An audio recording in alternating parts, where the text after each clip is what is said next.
What's going on, everyone? Welcome back to 5 Questions with the Beast. I'm your host, Will the Beast, and today we're sitting down with everyone's favorite mutant, Nick Walker. I think you're all going to really enjoy this episode because Nick Walker is such a down-to-earth guy. He's so honest and he's so funny.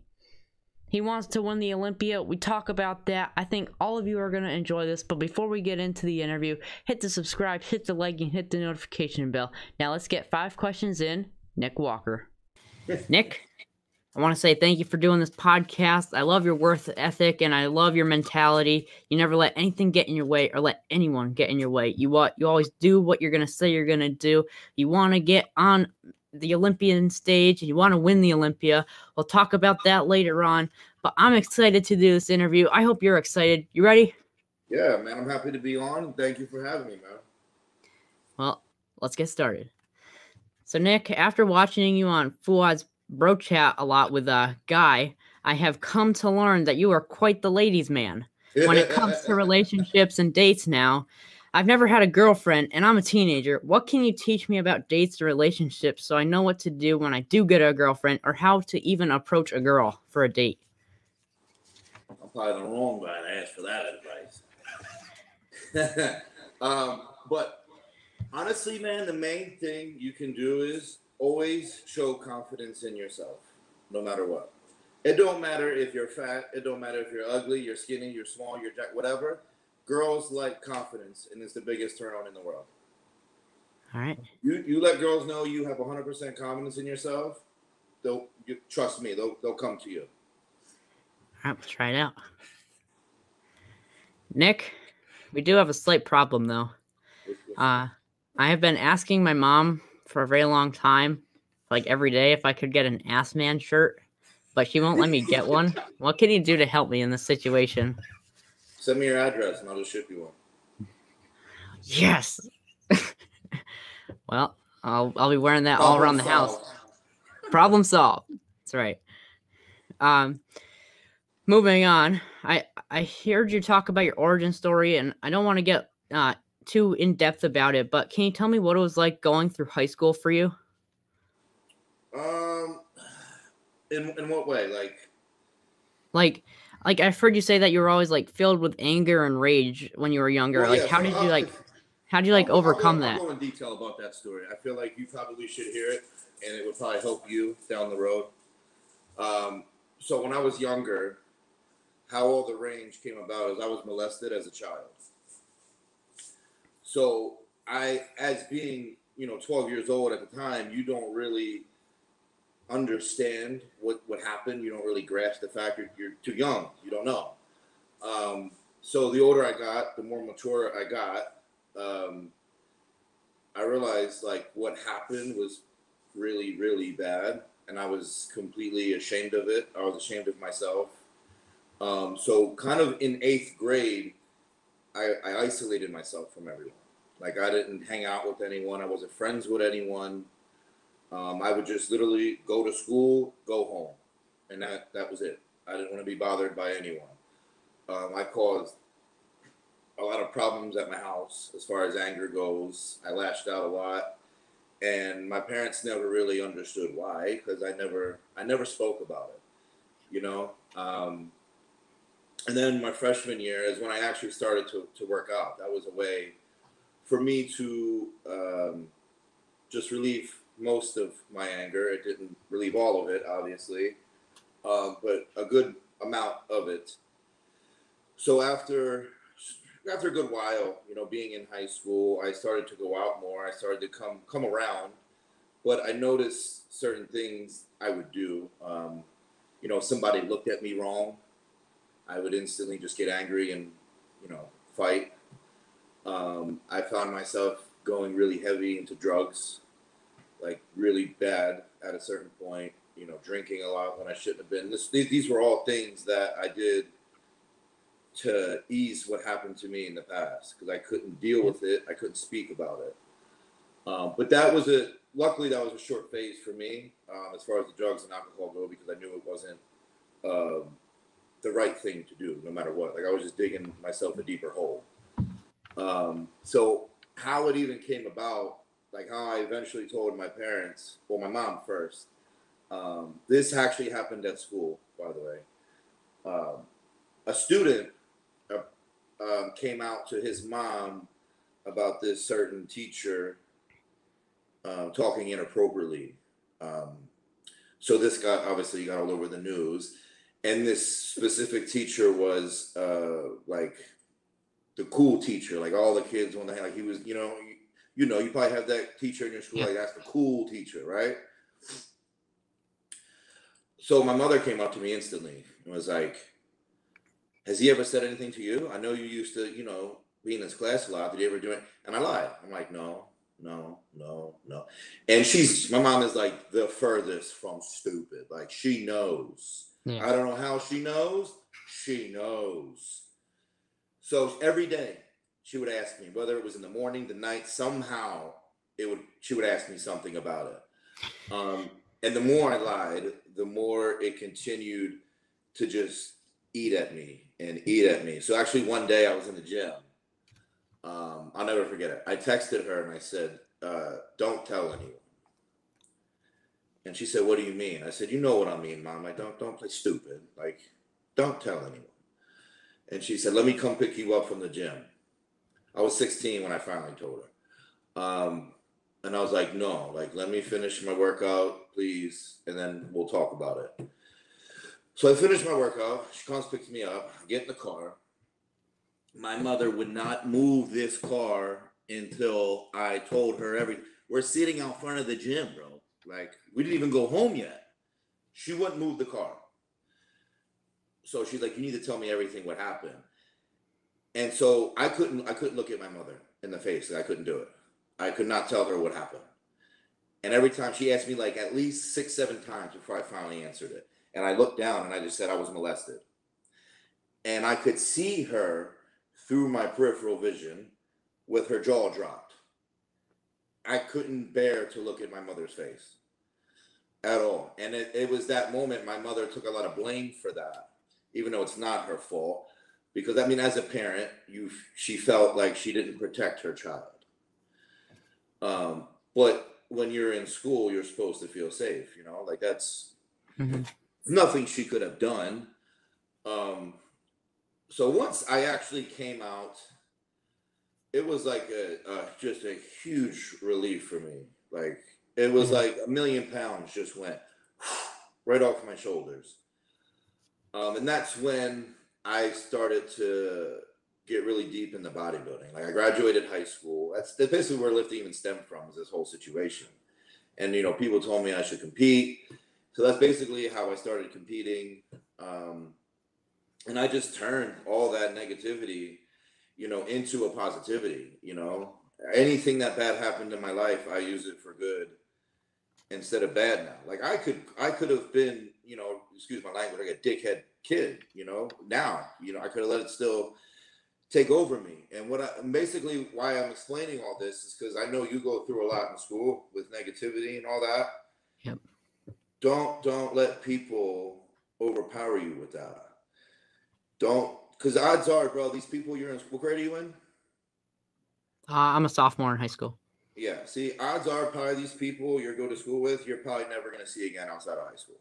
Yeah. At least 90% of them, you'll never probably even associate with ever again.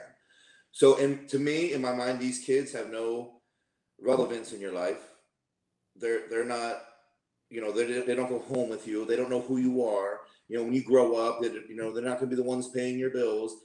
These are things you cannot let bother you. You need to be your own person at all times. And what you're doing right now with this whole podcast is awesome. And if people want to hate on you for whatever reason, I don't, know the whole extent, let them. But don't let it get to you. Do not let it overpower you.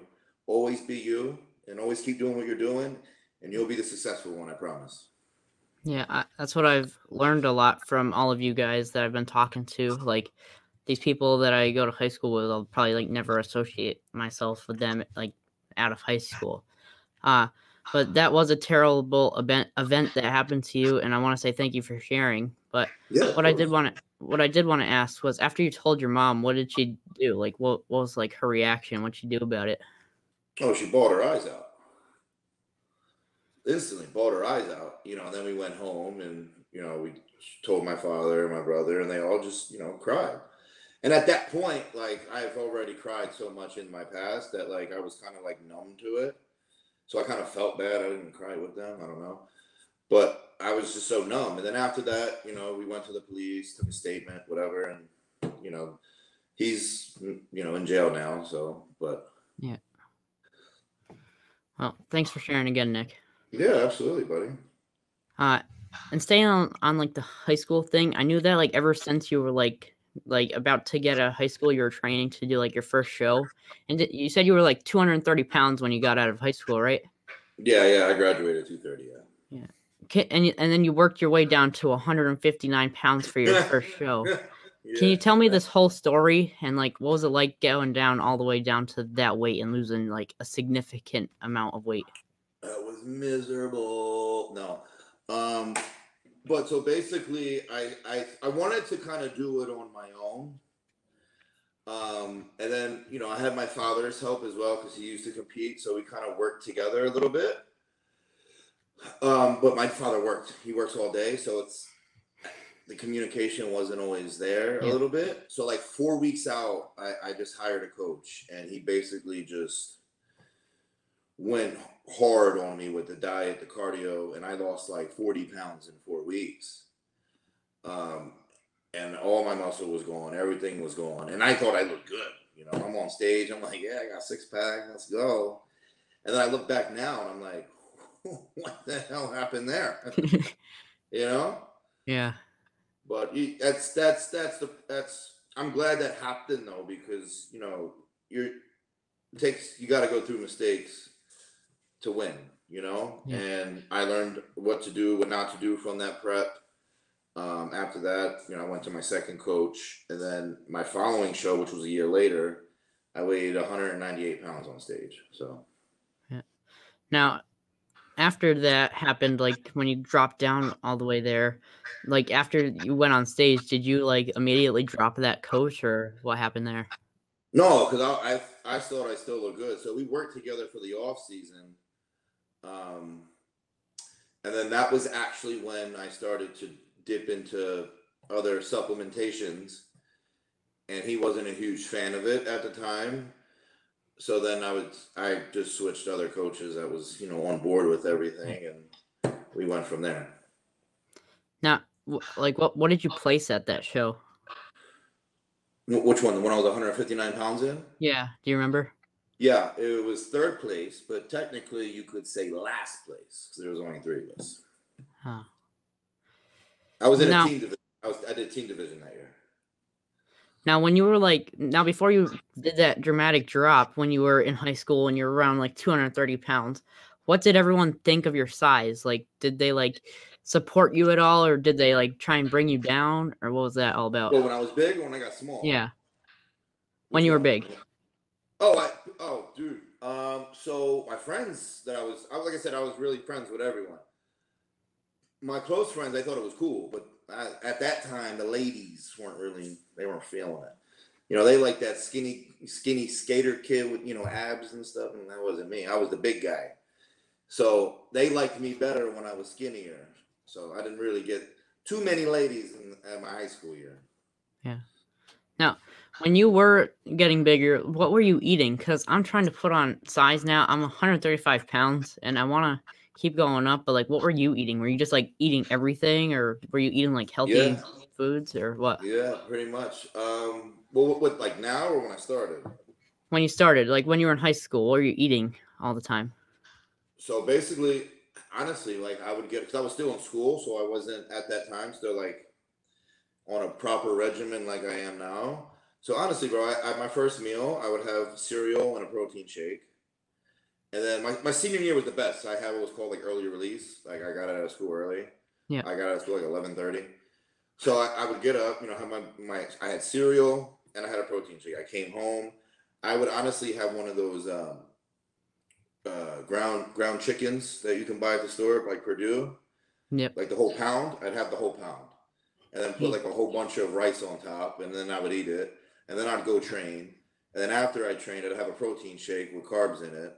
and then I'd have another meal, basically the same one as I had with the ground chicken, and then after that I'd have another protein shake and go to bed. So you were having like 6 meals a day, right? About 5 or 6.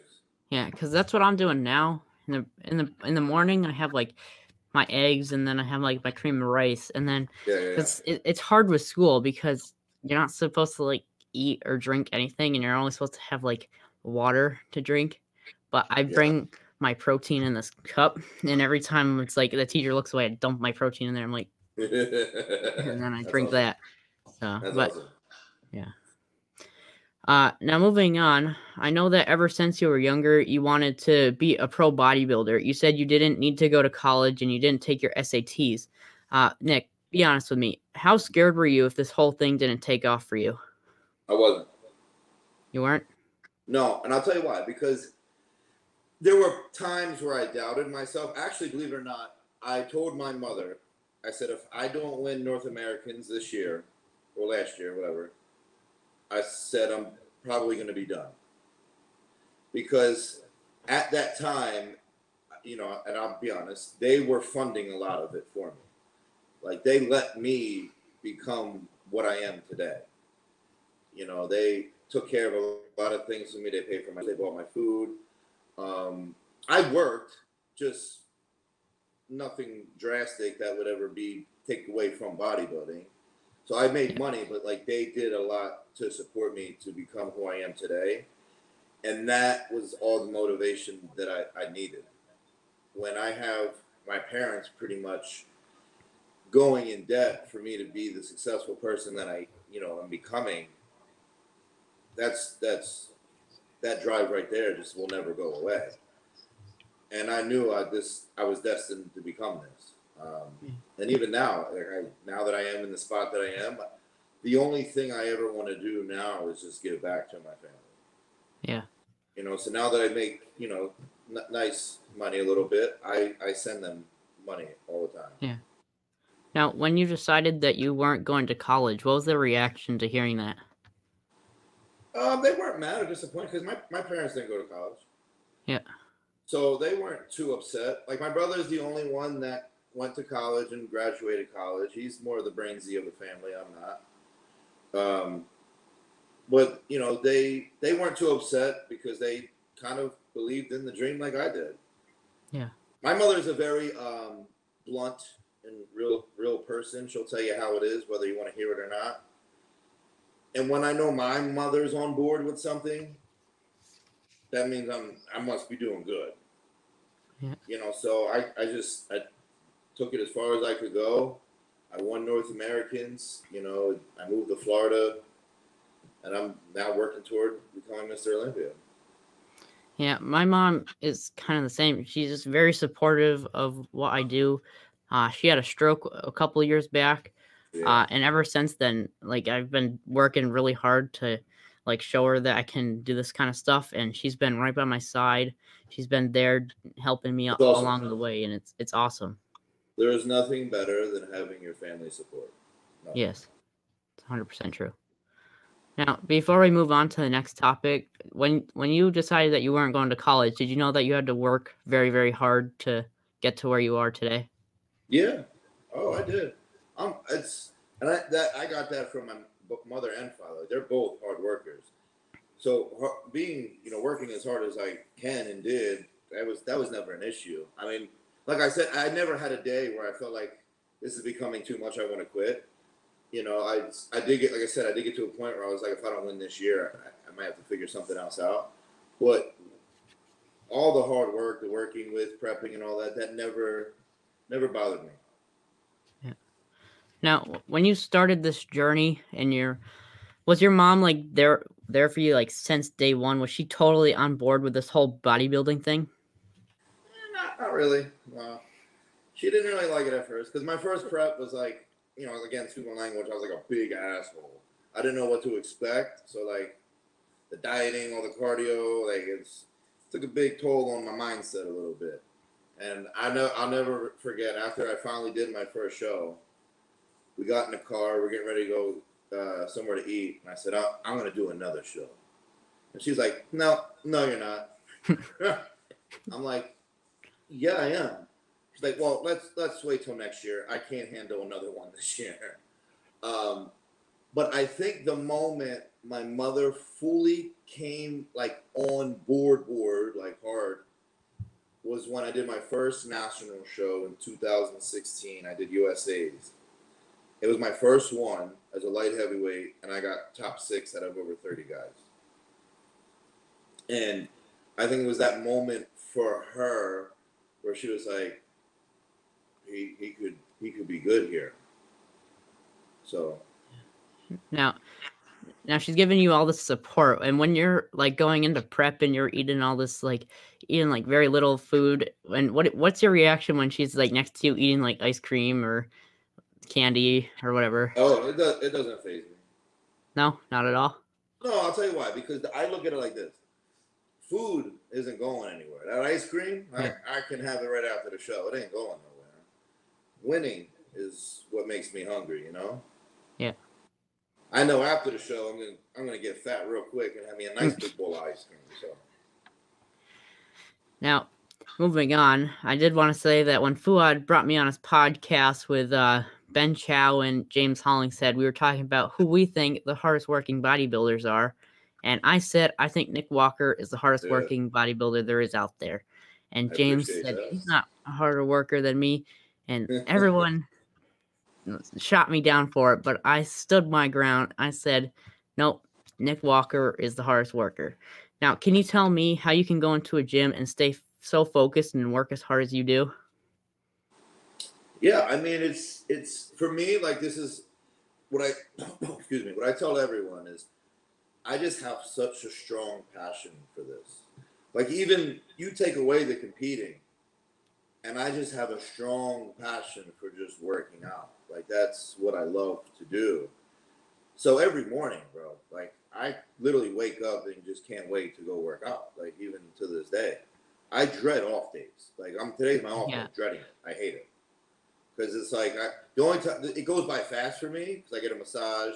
Luckily, I'm doing this cool podcast. But normally, I'm like sitting on the couch, staring at my phone, watching a movie, and then like I'll watch a movie thinking I watched it for like an hour. It's only 5 minutes going by, and I'm like, this is insane. I need something to do. You know? Yeah. But it all comes down to just the passion, I think. You know, if you have such a strong passion for something, the motivation to go and every day will always be there. Yeah. Like yesterday was my off day, and me and my dad were going for a walk, and I was like, man, I really want to go to the gym. And I was like, do you? And he was like, no, my elbow hurts, my knee hurts, I'm taking a day off.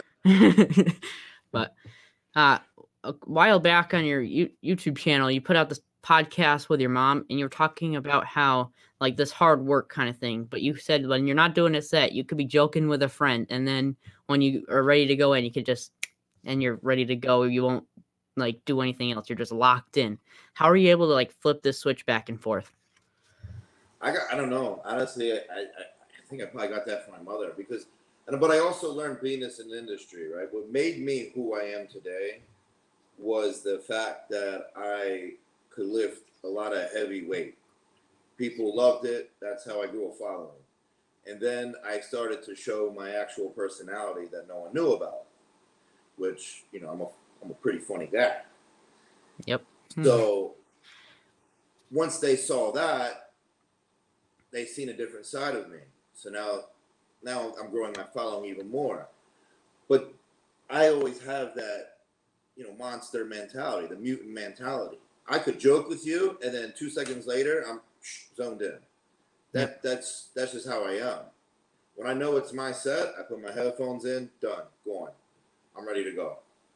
Yeah. Well, before I started any of the fitness stuff, I was a golfer, and that's where I kind of got my mindset from because I would be getting ready to hit the ball, and I would like before I hit the ball, I could be joking around doing whatever, but right when I got up there, I would just zone everything out. Like there would be people watching, and they would be like cheering and stuff, but I would be able to like just silence it and it would be like quiet and just stay very focused. But right after it, I could go walk to it. I could be joking with everybody and then just get right to work. And You it's the gotta same be with able to. now. I believe it's very important. You have to be able to flip the switch on and off. Yeah. You know, especially bodybuilding. You don't always have to be so serious. Like it's Yeah. cool when there's a time and a place, but you gotta be able to turn it off. Yeah. Now, staying on this like path of like having that mindset. You said that you plan to win the Olympia in the next couple years, and you know that you can beat Big Ramy, because you said on the bro chat. Yep. But do you think that this is an attainable goal, and like how long do you think it will be before you win one? I'd like to win one no later than 2023. 2023? What are you gonna do to get to that point? What I'm doing now. Nothing changes. Just keep going. Keep training hard. Keep being consistent, and just never change. Now, you said you plan to win 10 Olympias, and you're giving your first check to Matt Jansen, your coach. Can you tell me more about this? Well, I'm giving him the Sandow. And of course, he's my coach, so he'll get a portion of my check. But no, I told him when I win my first Olympia, I want him to have the first Sandow. And he said to me, "Nah, man, that's yours. I just want your jacket." I said, "Man, I'm going to win many more Olympias, man. You can have the first one." And he was like, "All right, deal. Easy persuasion." So I think it's, for me, being the team that me and Matt are, I'm Mr. Olympia. Like, that's what I am. I want him to have that trip, to have that Sandow. Now, you maybe can't take the name away from me. And maybe when you're on your winning streak for the Olympia, I'll be right there next to you. We'll be posing off. Hell yeah. So, but what I did want to ask was, what's it gonna be like going on stage with the people that do a podcast with you, like James? They go on the Fuad's podcast with like James, Ian, and Hunter. Like, what's it like gonna be on with them? See, for me, I'm friends with these guys. I love these guys. Yeah. You know, and as long as we're on the podcast, like we're friends. Like I will always encourage them, and I'm sure they'll feel the same. But when it comes to the stage, it's battle. You know, we're going to battle. That's it. You know, and then after the stage, whatever the placing is, we don't dictate our placing, right? So the judges place us first. So the only thing we can do is bring our best package. So it has nothing to do with me. It has nothing to do with them. That's where the judges place us. So at the end of the day, like, yes, we're on stage, we're battling, but on and off the stage, like, we're all buddies, man. Yeah, I honestly can't wait until I see you like stand it off against like James and Ramy. Ramy's like, the winter is coming. I'm bringing the heat. Yep. That's my new slogan. Now, this next topic, I know that you kind of aren't like, you're kind of like over it now, I would say, because you brought it up on the bro chat and you were just like, gah. But I'm just gonna touch on it real quick. It's the whole rivalry between you and Blessing. I honestly thought it was great for the sport of bodybuilding, because like with UFC, you see Conor McGregor doing all the same stuff, and it draws so many people to the sport. So when I saw when you two were doing that, I thought it was gonna drive a lot more people to it. But I know it is getting pretty heated, and you were the better man, like saying that you're gonna put an end to this. Can you tell me your whole thought process behind that? Yeah, so like I agree. I think it's great for the sport. But I put an end to it simply because, like, let's go back to the Tampa Pro last year, right? When Hunter and Ian, that was a big rival. Yeah. If you watched that, but you didn't really see them attack each other, really. Yeah. The way me and Blessing did, but Ian and Hunter still brought a lot of attention to the show without doing so. So the fact that me and Blessing were doing that, which was fine, but it was just every day. Yeah. And I'm like, dude, we got like 13 weeks to the show. Like, I'm not doing this every day. Like, it's going to get old. Like, people are just going to get tired of it. Yeah. So I put an end to it. Yeah. With Connor, it was like every other week or once a week. Right. And that's fine, you know. You Yeah, let but it like die every down a day, little bit. kind of. You let it die down a little bit, and then you can stir it up a little bit. Let it die down. Like that's fine. But when you're Yeah, just going at it every single day, it gets old really quick. So I'm like, all yeah. right. Like, do I think it's probably going to stir back up again the closer we get to the show? Probably. But for right now, there's no reason now. We brought the hype. Now it's time to Yep. work. When when it first happened, I didn't know what to think of it. I wasn't sure if it was like something that you guys came up with or it was an actual like rivalry. And then I Oh, realized it was an actual yeah. rivalry. Me and Blessing have never spoke to each other, like at all. Yeah. And since we're on this like topic of the New York Pro, you are like 12 weeks out, right? 11 now, yeah. 11. So can I ask what you're doing leading up to the show, and what does a typical day look like, and how will that day change as time gets closer? So right now I get up probably around 7:30 ish.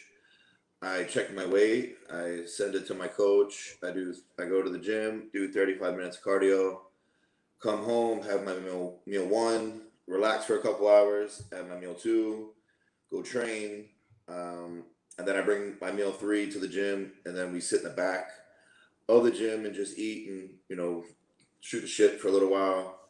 Come home, shower, have my next meal, lay around, have my next meal, lay around, have my last meal, go to bed, and then restart the whole process. What do you have planned after the New York Pro? Are you going right into the Olympia? Yeah, if when I win New York, I'm done. Like I don't want to keep competing. Putting the brakes on and wait until the Olympia. Yeah.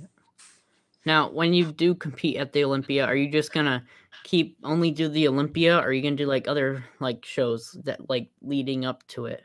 Like say this year you do the Olympia, will you just wait until next year to compete again, or will you do something in the middle, or what will you do? What, like after the Olympia? Yeah, like will you do another show like down the line, or will you Oh just wait yeah, if until I the have to Olympia again? requalify, yeah. If I'm not All right. top five, I have to requalify. So I'll probably take a little downtime and relax and Yeah. do a show probably the beginning, middle of the year. Now, moving on to another topic, I wanted to talk about your YouTube channel. First, can you tell me why you decided to make a channel? I just thought, I've grown a nice following on Instagram. I just wanted to start it, express, who I am, who Nick Walker is, my brand, and just build it from there. Just create good raw content and just have fun with it.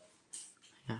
Now, when I was preparing for this interview, I was like going back on a lot of your videos, and you used to do these like vlog type videos. How come you kind of stopped like doing those? Because I really enjoyed them. Yeah, I'll be honest, pure laziness. I'll be honest. I didn't feel like holding the camera. I'll be honest. No, I'm gonna start doing them again. A lot of people actually thoroughly enjoyed that. Yeah. So yeah, I'm gonna bring that back. But honest, I stopped because I just didn't feel like it. Yeah, because I'd be watching a video and you'd be like, "All right, I got 5 guys as my cheat meal. When I Yeah. get home, I'm gonna show you it." And then you'll be like, it'll cut to the next scene. You'll be like, "I forgot to record it. I'm sorry."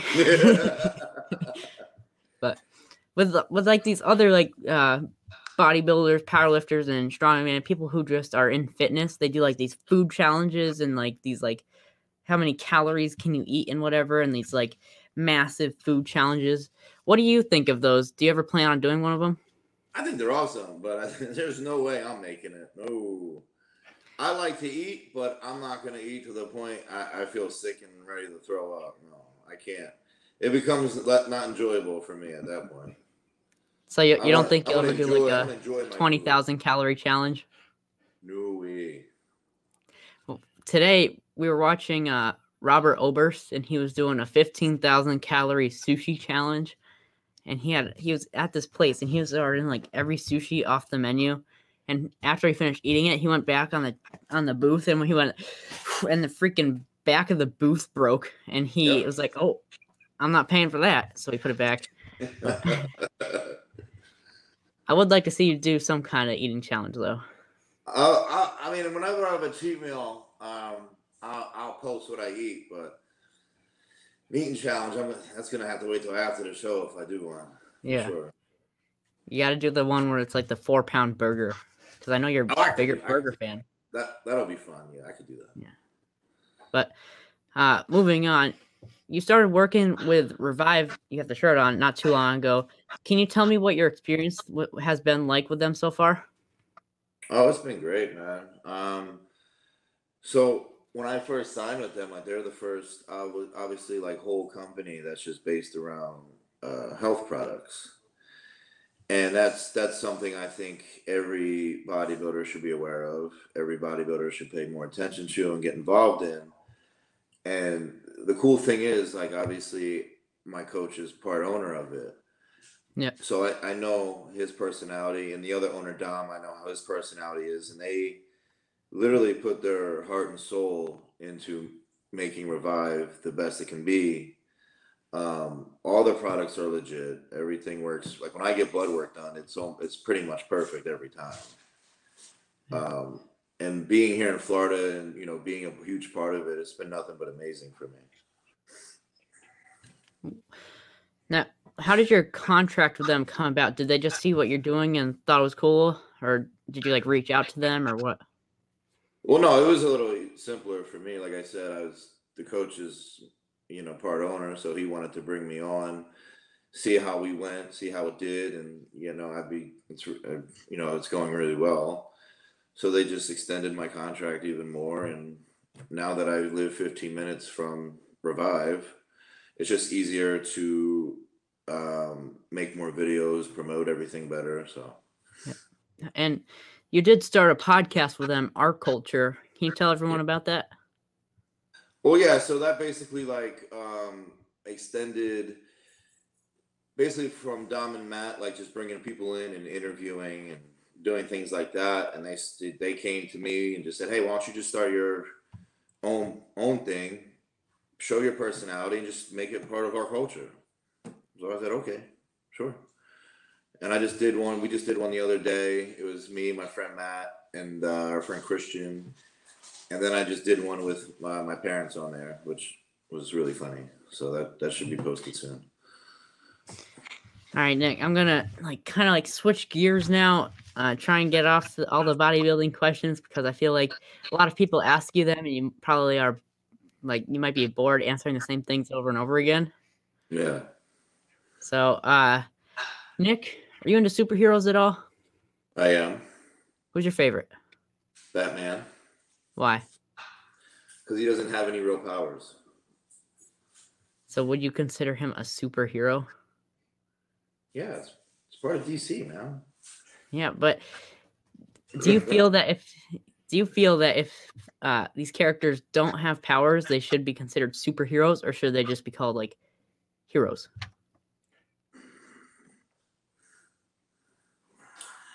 Man, now you got me thinking, bro.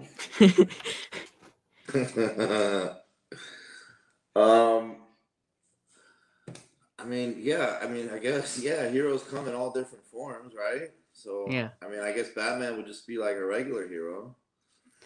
Yep. Well, he's just rich, so. Yeah, but he's badass, man. He's Batman. Yeah, he is. What are your? All right, if I had to pick a superhero with powers, I'd probably go with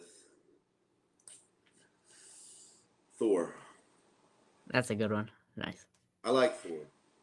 What are your top 5 favorite superhero movies?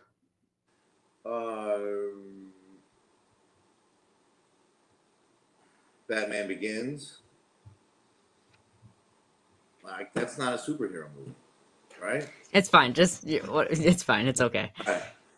Batman Begins. And then The Dark Knight. And then The Dark Knight Rises. I love Batman, bro. Yeah, I know. Don't touch me.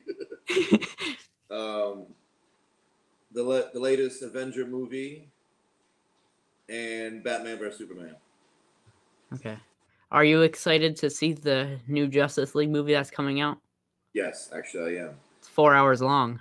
I know. I don't know. I may have to split that into 2 days. I might fall asleep. But I'm very excited for it. I don't know if you're a Superman fan, but there is a new Superman show. It's called Superman and Lois. It's I awesome. didn't watch it, but I've heard of it. Yeah, it's one of my favorite. It's I like really Superman. good. So, outside of superheroes, what are your all-time favorite movies? All time favorite. Oh man, I'm a movie geek. I could go all day here. Remember the Titans. I like Goodfellas. That's an older movie. Yeah, I remember. I saw it. You saw Goodfellas? Yes, I did, Nick. Good Think for I'm you. funny? You think I'm funny? That's good. 300. That's another one. 300. Yep. Um, 2 more. this is hard, man. There's a lot of good ones.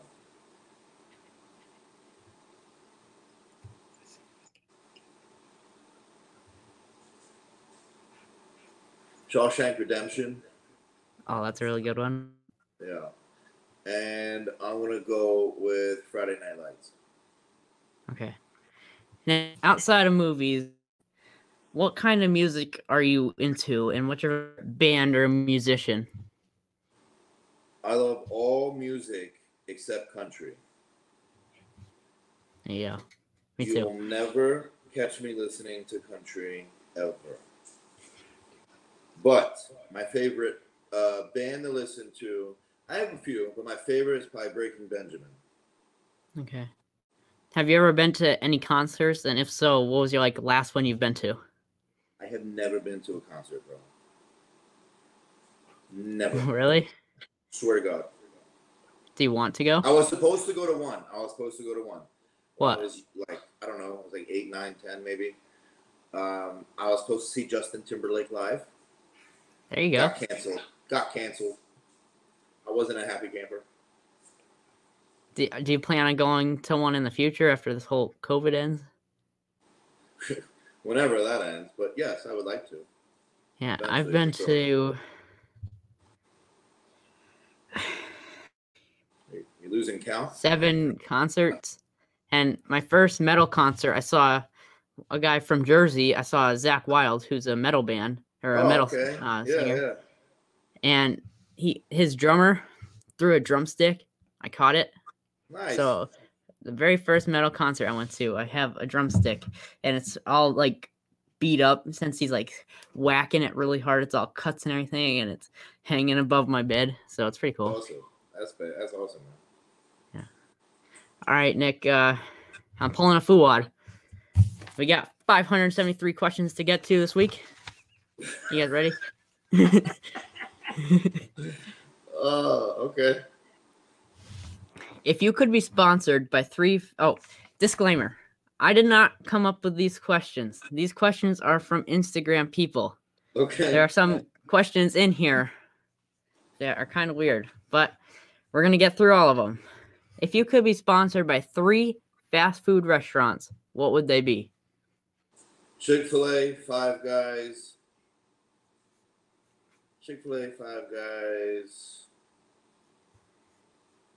Burger King. Okay. I would go Chipotle, Five Guys, and Subway. Subway? I've never had Burger King or McDonald's before. What? I'm trying to convince my parents because I'm interested in how it tastes, but I've never had it before. I'll tell you this. Fool at Lowe's is McDonald's, but I think Burger King edges it out a little bit. I think if I ever make a video on trying them, I'll compare the two and I'll put my opinion on which better. You should. That'll be a good video. Yeah, and when I was on Fuad's podcast, we were talking about this, and they all couldn't believe it. And they were like, we'll push it. We'll get that thing 1 million views. Like, kid eats McDonald's for the first time in 16 years. You probably could, honestly. How many years will it take you to... Well, we talked about that. You want to win it 2023. Yep. What is your solid go-to meals when you don't feel like eating? Cream of rice. Fried food, cream of rice. Brown sugar cinnamon flavor with chocolate protein, a banana in there, and peanut butter on top. I could eat that all day, hungry or not. Right. If you could be seen in one pose for the rest of your life, of your career, what would that pose be? One pose?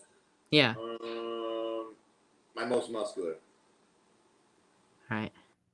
Have you always trained like an animal even when you first started lifting? Yes, 100%.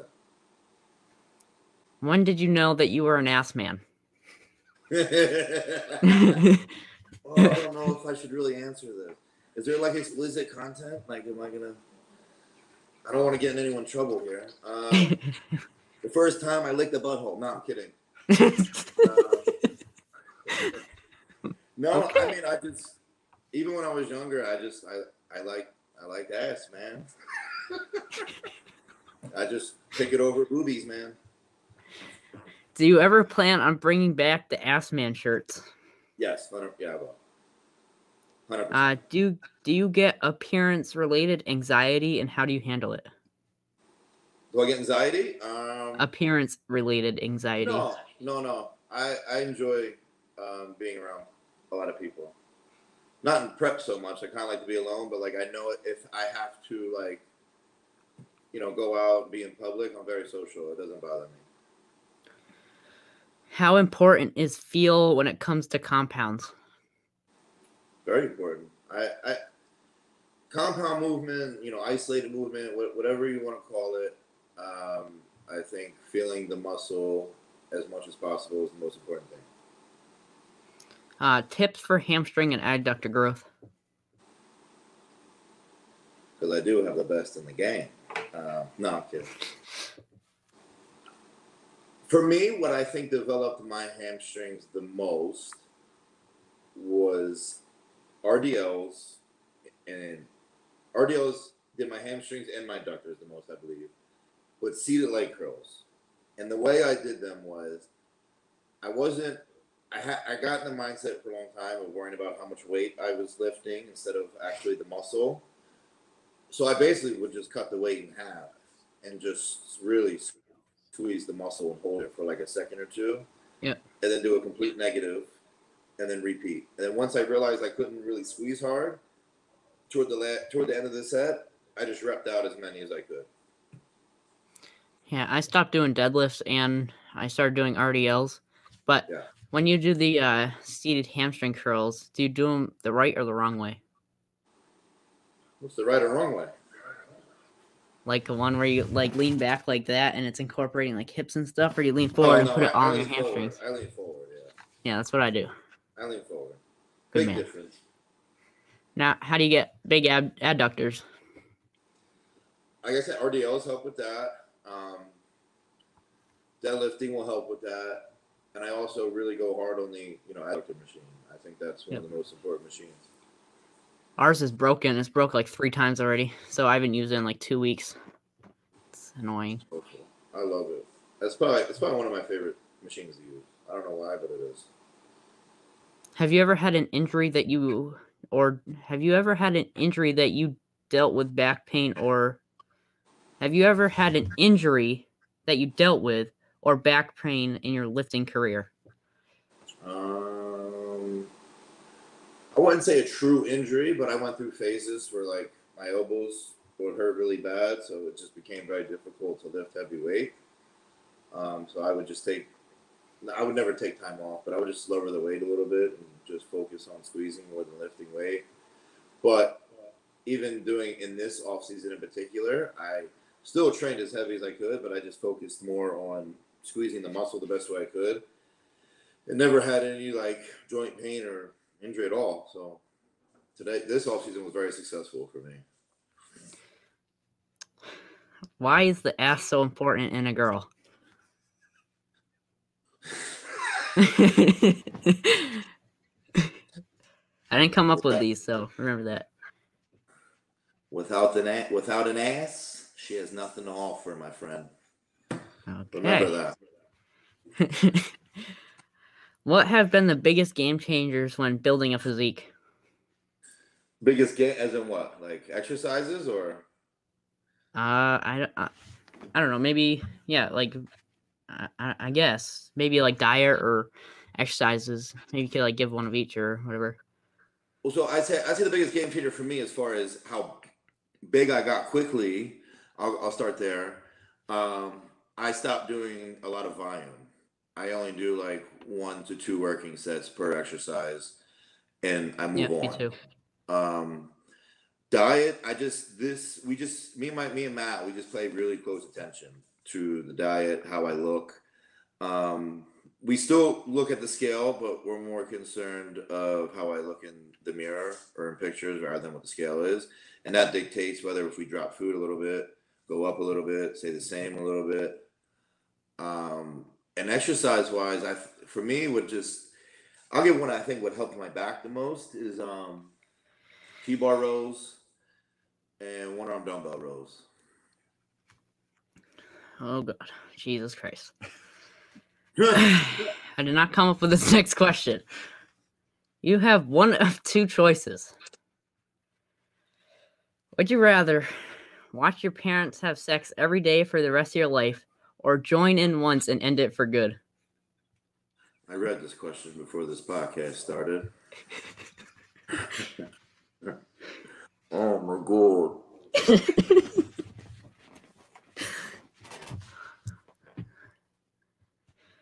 Dude, I think I'm going to have to watch for the rest of my life because there's no way I'm joining in.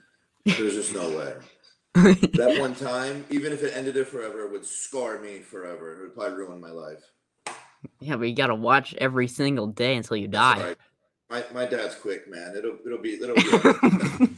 How would you know that? I'm just guessing. I'm hoping. Okay. Moving on. Could a 300-pound Nick on stage be the new standard for a mass monster in the next couple years? I mean, if I could still pull off a great shape at 300 pounds, then yeah, I think so. Oh my God. Do you count pumps or do sets in bed?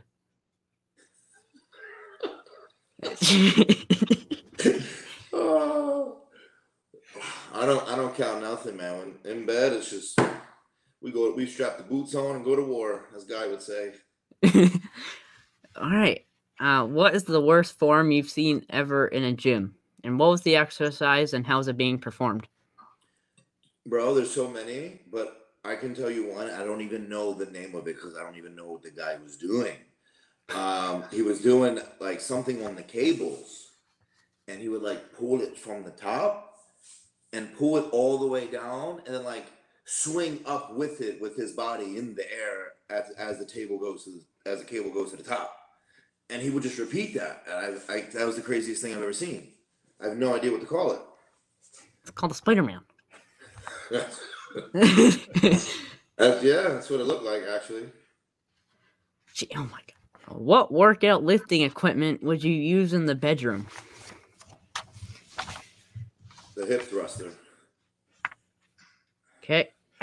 What goes through your head before a working set? A lot of things. My past, my competition, my family. There's a lot. Yeah. I like channel all the bad energy and I'm ready to go. Yep. It's the best way to go about it, man. Yep. Would you rather have eggs for every meal or chicken for every meal? Is it whole eggs or egg whites? I think whole eggs. I think I'm going to pick whole eggs. Okay. I would choose chicken. I hate eggs, but I have to still eat them. I love eggs. I feel like I would get tired of chicken before whole eggs. I don't know. Yeah. I don't know. Aren't they the same thing? For me, eating the yolk is like a treat. That's what it tastes like. They come from the same animal. That's what happens when you're on a strict diet, man. Egg yolk is like a treat. How did the whole cinnamon and mustard thing start? Oh, okay. Well, so basically how that stemmed from, I started just I used to separate my food. Like I would have my protein on this side of my plate and then my rice on the other side. And I'd put the cinnamon on the rice and the mustard on my chicken.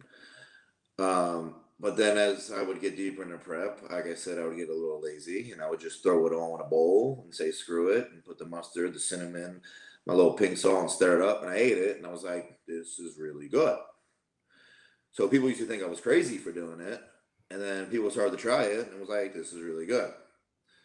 So now that's probably going to be my next t-shirt. I'm going to have a cartoon of a mustard with a cinnamon, and then I'm going to put at the bottom on everything. Okay. I need to know if Will's an ass man. Will who? You? Yes. I don't know. Are you an ass man?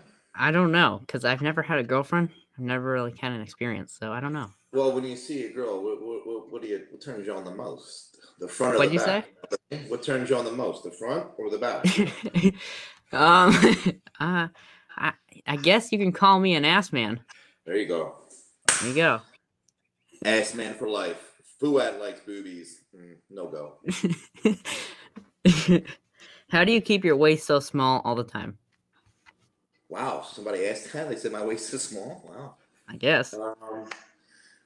Honestly, this off season, I just paid more attention to it. A lot of people, they don't understand is digestion plays a role in that. If you have a healthy digestion, your waist is automatically going to be tighter. I train abs a lot. I practice doing the, what is it called when you suck your stomach in? Vacuums? Vacuums. I can't do one, but I practice them. They help. And as much as people say it's a myth, I wear a waist trainer when I do cardio in the morning, and I think that helps. If you could have been anything other than a bodybuilder, what would you be? I always wanted to be a police officer. If you get top 3 call out at the Olympia, who's there next to you? So 2 other people. I'm going to go with, based on what I've seen this year and what I think could happen next year, I'm going to say Rami and what's his name? Hadi Chupan? Yep. Yeah. Do you ever get discouraged coming up, or was it an uphill the whole time? It was uphill. Like I said, I had days where I just felt like maybe this isn't the right path, but I always snapped out of that real quick. Did you ever come close to quitting bodybuilding for any reason? No. Never. Nope. What do you think of NeoFit? Does it make sessions more beneficial? Is that the thing that you put on? It's like the shock kind of thing? Yeah, shock shoe. It's different. It was different. I only used it twice, so I don't really know how much it could truly benefit. But the muscle contractions that I got while using it, I did it on my hamstrings and my chest, and they were insane. Like my chest, it looked like it grew like 10 inches after that workout. And because the way you contract on it, you can't use your normal weight. Like it like weakens you at the same time. But your muscle is working like twice as hard though. Like when you put it on, what does it feel like? Yeah, I don't know, you ever been shocked before? I think so. I don't know. Maybe. Kind of what it feels like. When you first put it on for the very first time, like, what the? A little bit, yeah. Especially if you like put it on and then you just cranks it real high, you're gonna be like, you know. What specific event pulled the trigger that led you to becoming a bodybuilder? I'd say my past when I was molested, yeah. Yep. Which parents do you get the most genetics from? I get a mixture, man. I got my dad's legs, my dad's arms. I got my mom's calves. I got the combo. Nice. So I'd say 50-50. If you could only eat one meal for the rest of your life, or for the rest of your bodybuilding career, what is it? Healthy meal, I'm assuming? Yeah, I think so. Okay, I would do, for the rest of my life, I'd probably do steak and rice and whole eggs. You do it all that? You do it all together? Yeah. With ketchup. What's your favorite New Jersey experience that you had? New Jersey experience? Lived there my whole life. I don't know, man. Wanting to go to a Justin Timberlake concert. Oh yeah, you could say that. Yeah. All right. Biggest piece of advice you could give someone going into their first show? Have fun with it. That's, you know, these the new people, they, you know, they take it very, which is fine. Take it very serious, but enjoy the process. You know, have fun with it. Be patient. You know, and that's really it, man. Just listen to whoever your coach is. Don't let a million people zoom into your ears. Listen to one person only, and just embrace the suck and have fun with it. What do you think about the people that are going into the show and they automatically think they're going to win and get their card? I always tell them, if it's your first show, I dig the mindset. Like, that's my mindset. Like, it's okay to feel like that. Just, if you don't win, don't get disappointed and get mad and I should have won. Just use it as motivation to win your next one.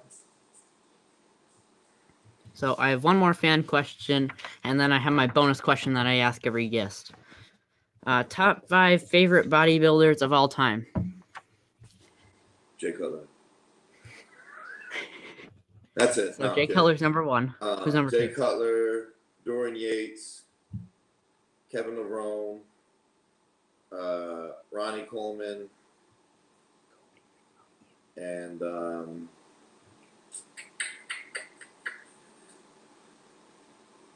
Flex Lewis. All right, now I'm adding this one in. Like, what are your favorite 5 now?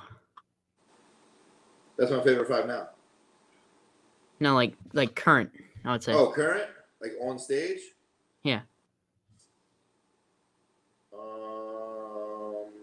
gonna go with Big Ramy, Heidi Chupon, still Flex Lewis because he's coming back this year. Yeah. Can I put Sean Roden in there? Yep. Sean Roden. And I'm going to go with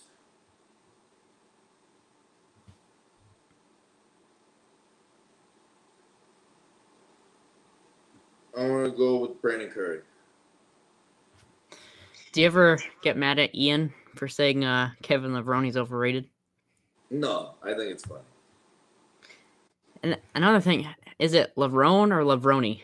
I don't know. I say both. I don't know which one to say. You rotate and see which one sounds best. All right. The last question that I ask all my guests is a question for people like me, people that aren't the most popular kid in school, people who sit alone at lunch. They want to hear the question answered from you, someone who made it in their career. So the question is, what advice do you have for people that are stuck in life right now but want to go out and do great things? You just got to go do it, honestly. Like I said earlier, if I let every negative comment that I get affect what I do, I wouldn't be in the position that I am right now. Because I get so much negativity, it's ridiculous. I get comments that I should be dead at 30. I'm not going to make it past 28. You know, you're this, you're that. And God, man, like that's harsh of the harsh. You know, when you're pretty much saying someone's going to die. Like that's, you know. Yeah. But I again, like I said, these people don't know me. They don't have any relevance in my life. So why would I let any of that affect me, right?